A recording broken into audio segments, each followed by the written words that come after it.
अस्सलामुअलैकुम। Welcome to my YouTube channel law with Asad.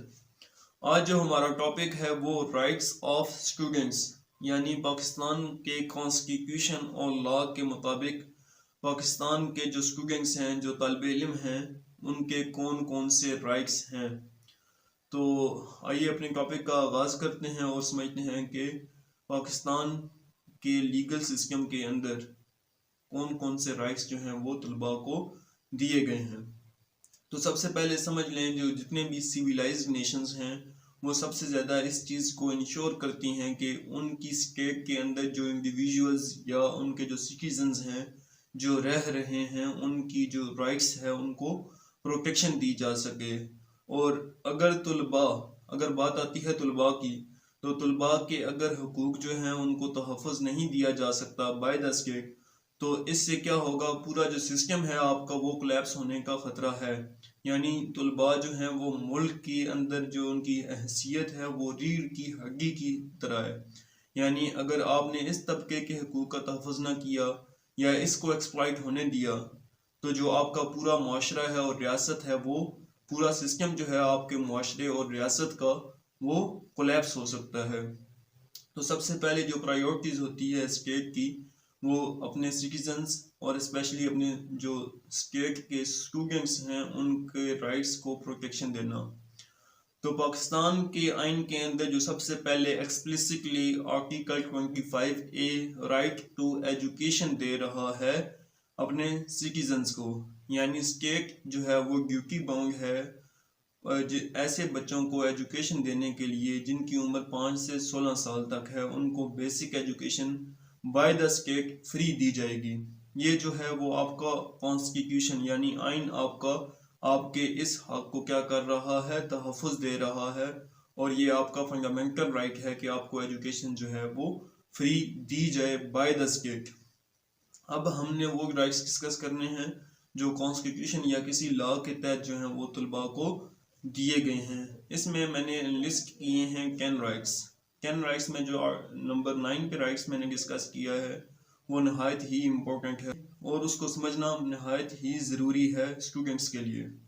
तो आइए अपने टॉपिक का आगाज़ करते हैं। सबसे पहले जो राइट हासिल है किसी भी तालिब इल्म को पाकिस्तान के अंदर, वो आज़ादी इजहार राय का हक है।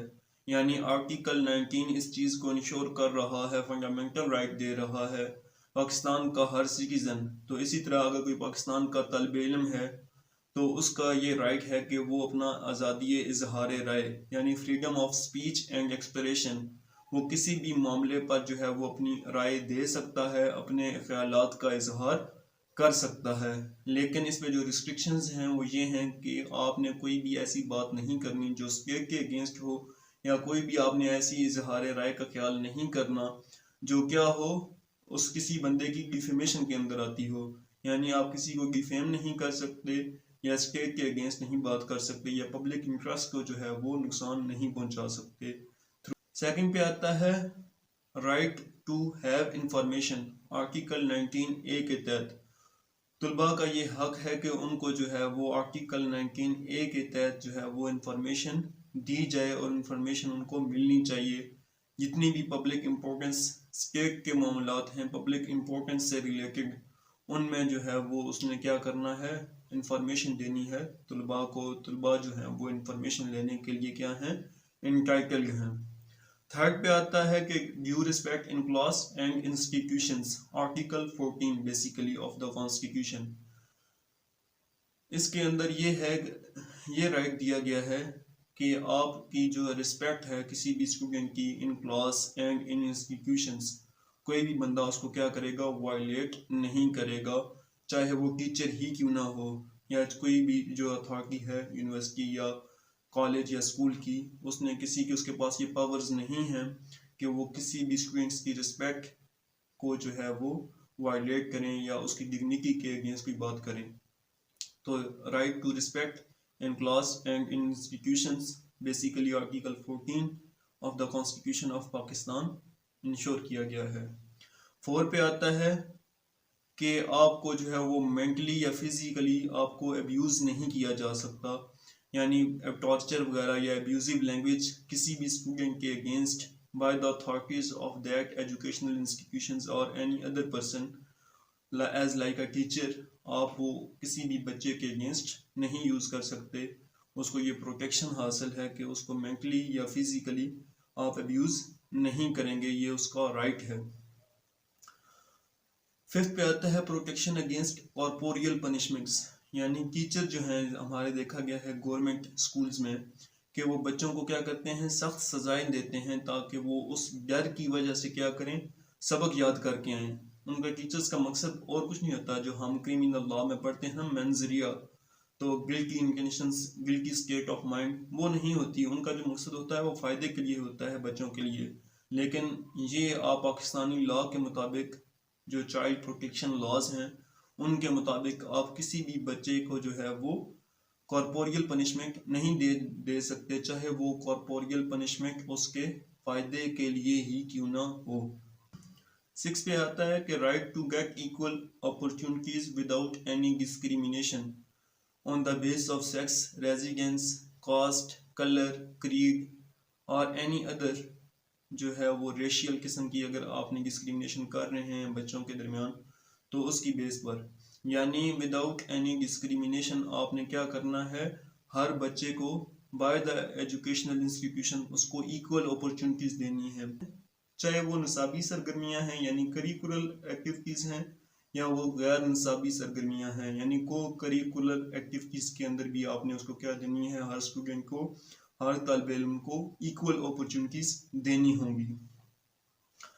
7 पे आता है कि right to choose field of education और career in his own choice, कोई भी तालिब इल्म अपनी कोई तालीम की जो स्पेसिफिक फील्ड है उसको चूज करना चाहता है, या कोई कैरियर स्पेसिफिक चूज करना चाहता है, या प्रोफेशनल तालीम हासिल करना चाहता है, तो उसका ये राइट है कि वो अपनी मर्जी से अपने कैरियर या अपने एजुकेशनल जो है वो फील्ड उसको चूज कर सकता है। कोई भी बंदा उसको क्या करेगा, मजबूर नहीं करेगा। अब एक जो राइट है किसी भी स्टूडेंट का, वो उसका प्राइवेसी का राइट है, यानी कोई भी अगर इदारे के पास, एजुकेशनल इंस्टीट्यूशंस के पास उसका रिकॉर्ड है, उसके डॉक्यूमेंट्स पड़े हुए हैं, तो उसको प्राइवेट रखना, उसको जो है वो कॉन्फिडेंशियल रखना, या उसको सेक्रेसी देना, यानी एक जो है वो कॉन्फिडेंशियल जो है उसको इंटरेस्ट देना, ये किसका काम है, उस एजुकेशनल इंस्टीट्यूशंस का काम है। यानी वो किसी भी बच्चे की प्राइवेसी को जो है वो आउटरीच नहीं कर सकते, यानी उसको जो है वो वायलेट नहीं करेंगे। 9 पे आता है the right to appear in exams, यानी ये हर तालिब इल्म का ये हक है कि उसे एग्ज़ाम देने का हक है।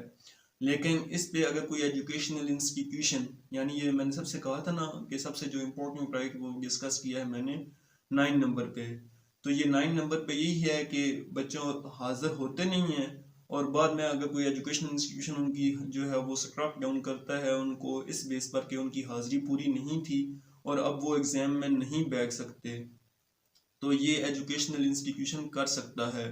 The right to appear in exams subject to the rules and criteria made by any institution, यानी अगर कोई भी इंस्टीट्यूशन या कोई भी जो है इदारा अपना क्या करता है, रूल्स बनाता है, रूल्स के तहत वो कोई भी जो है वो शर्त रख सकता है, कंडीशंस रखी जा सकती हैं जो लीगली लॉफुली कंडीशंस हों।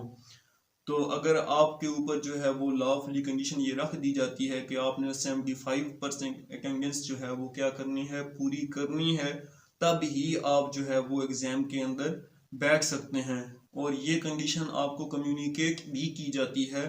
आपको एग्ज़ाम यानी जैसे ही कोई सेमेस्टर या क्लास स्टार्ट होती है तो आपको ये चीज़ कम्युनिकेट कर दी जाती है कि आप तब ही एग्ज़ाम में बैठ सकते हैं जब आप अपनी हाजिरी इतनी जो है वो क्राइटेरिया उसका पूरा करेंगे, 75 या 80 कुछ भी रखी जा सकती है।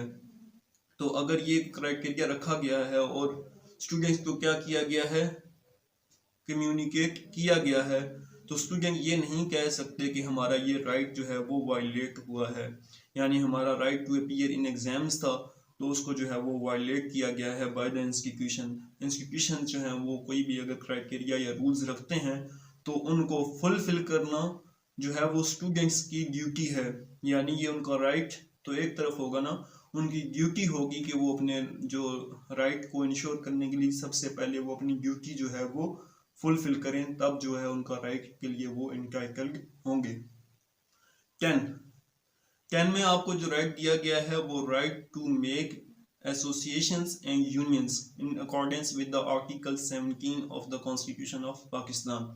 यानी पाकिस्तान के जितने भी तालिब इल्म हैं वो क्या बना सकते हैं अपनी एजुकेशनल सरगर्मियों के साथ साथ, वो कोई अगर बनाना चाहते हैं एसोसिएशंस या क्या बनाते हैं यूनियंस, तो वो बना सकते हैं। लेकिन क्या मकसद होना चाहिए कि इसका मकसद ये होना चाहिए बेसिकली कि हमने अच्छे लीडर्स प्रोड्यूस करने हैं और अच्छे लीडर्स को आगे लेकर आना है। ये मकसद ना हो कि हमने इनसे जो है वो अनलॉफुल काम करने हैं या यूनिवर्सिटी या किसी भी एजुकेशनल इंस्टीट्यूशंस की जो एडमिनिस्ट्रेशन है उससे अपने जायज़ और नाजायज़ मुतालबात मनवाने हैं। That's all. इसके साथ साथ जो है वो स्टूडेंट्स को अपने राइट्स के साथ साथ अपने फ़राइज़ पे भी तवज्जो देनी चाहिए, क्योंकि यही स्टूडेंट्स होते हैं जिन्होंने बाद में आकर मुल्क की भागदौड़ संभालनी होती है।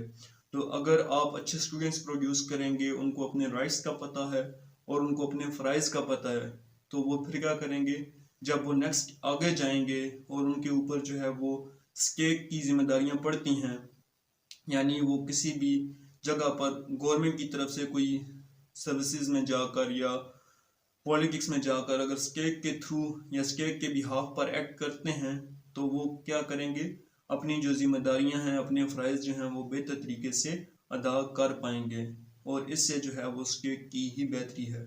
That's all. ये था हमारा आज का लेक्चर जो राइट्स ऑफ स्टूडेंट्स के मुतालिक था।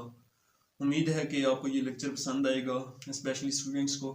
तो अगर कोई भी क्वेश्चन हो आपका इससे राइट्स ऑफ स्टूडेंट्स से मुतालिक, तो आप कमेंट सेक्शन में पूछ सकते हैं, इंशाल्लाह मैं उसका आंसर करूँगा।